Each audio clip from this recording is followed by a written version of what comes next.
प्रेम जाल में फंसे डिंपल को यह पता नहीं है कि वह कितनी घिनौनी अपराध करने जा रही है।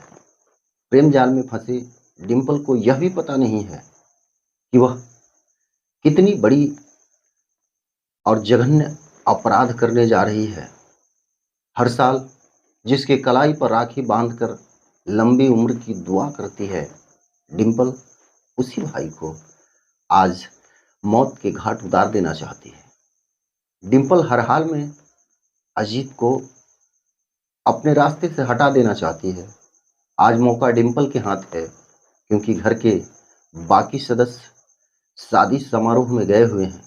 डिंपल और उसका छोटा भाई अजीत, जो 18 वर्ष का है, यही दोनों घर में बचे हुए हैं।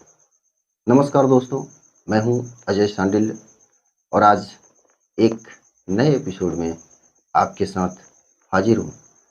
जब सर पे इश्क का भूत सवार हो जाए तो आदमी को हैवान बनते देर नहीं लगती। आदमी कब फिसलकर कहाँ गिर जाए कुछ पता ही नहीं चलता।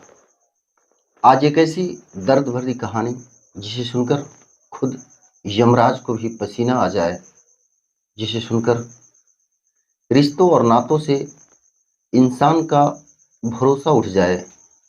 इंसानियत को शर्मसार कर देने वाली घटना कथित तौर से बिहार के मुजफ्फरपुर से जुड़ी है। डिंपल अपने घर की सबसे बड़ी संतान होती है।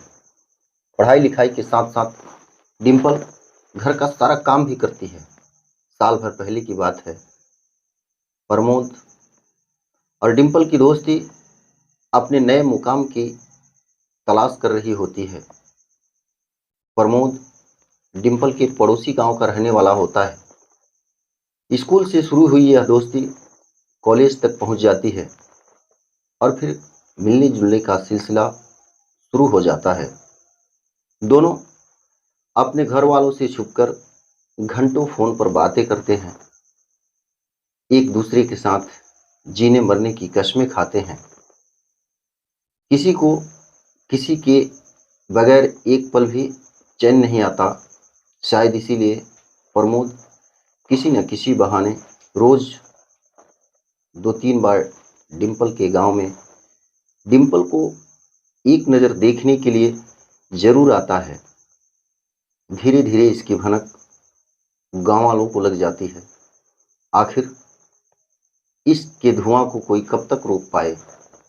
धीरे धीरे प्यार के कबाब से बदबू आने लगती है और फिर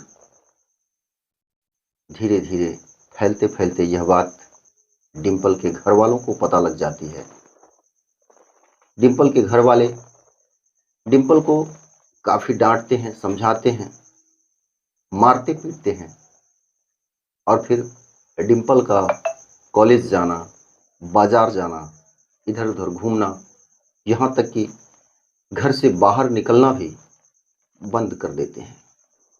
लाख समझाने और डांटने के बाद, लाख बंदिशों के बाद प्रमोद और डिंपल आपस में बात करना नहीं छोड़ते।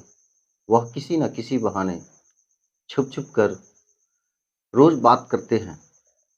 बातों का सिलसिला जारी रहता है और नतीजा ये होता है कि एक दिन डिंपल का भाई अजीत अपने बहन डिंपल को प्रमोद से बातें करते हुए रंगों हाथे पकड़ लेता है। अजीत अपना आपा खो बैठता है।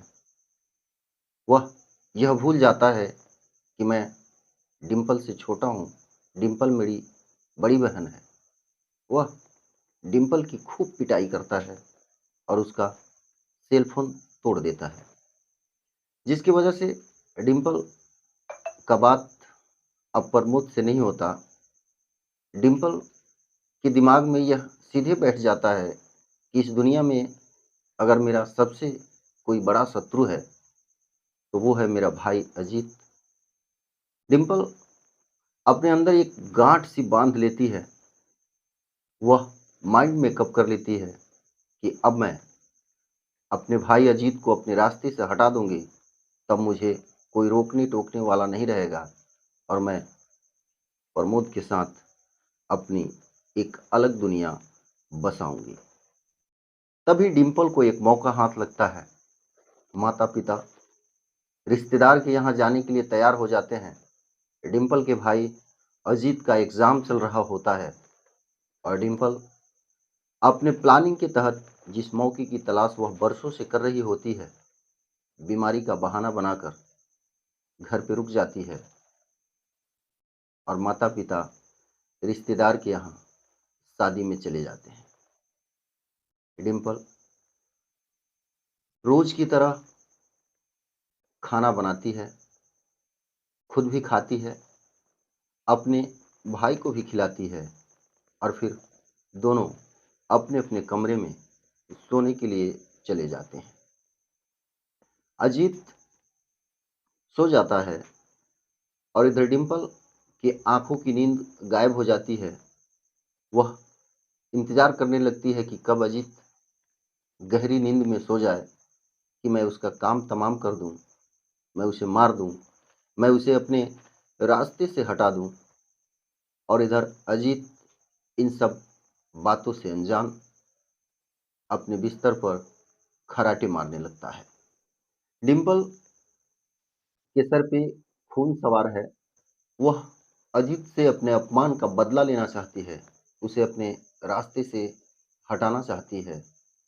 इसलिए उसने पहले से ही उसका बंदोबस्त कर रखा है।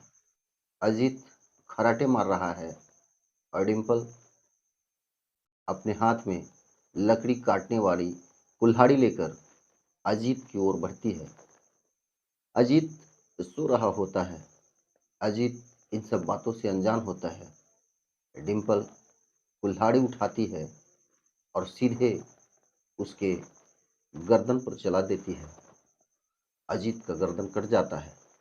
वह छटपटाने लगता है, वह चिल्लाने लगता है, लेकिन चंद ही मिनटों में अजीत भगवान का प्यारा हो जाता है। डिंपल अपने प्लानिंग के तहत चापाकल पे जाती है, शरीर पे लगे खून के छींटों को धोती है और धोने के बाद कपड़े बदलती है और शोर मचाना शुरू कर देती है कि अज्ञात आदमियों ने आकर मेरे भाई पर हमला किया और मेरे भाई को मौत के घाट उतार दिया। पुलिस आती है, तहकीकात शुरू हो जाती है और फिर पुलिस की रडार डिंपल की तरफ घूम जाती है। सख्त और सख्त से सख्त कार्रवाई, कड़ी पूछताछ के बाद डिंपल अपना जुर्म कबूल कर लेती है और आज डिंपल जेल के सलाखों के पीछे बंद है। बेपनाह इसका नतीजा ये होता है कि डिंपल अपने ही हाथों से अपने भाई का कत्ल कर देती है, अपने माता पिता को बेसहारा बना देती है और खुद जेल के सलाखों के पीछे बंद हो जाती है। दोस्तों, इस घटना से हमें यही सीख मिलती है कि हमें अपने मन पर, अपने तन पर और अपने आप पर इतना कंट्रोल तो जरूर रखना चाहिए कि इंसान कम से कम कहीं मुंह दिखाने के लायक तो बचे। वैसे आपको यह कहानी कैसी लगी, कमेंट में ज़रूर लिखिएगा और अगर आप हमारे चैनल पर नए हैं तो हमारे चैनल को सब्सक्राइब ज़रूर कीजिएगा। आज के एपिसोड में बस इतना ही। अगले एपिसोड में आपसे फिर मुलाकात होगी। तब तक के लिए नमस्कार, प्रणाम।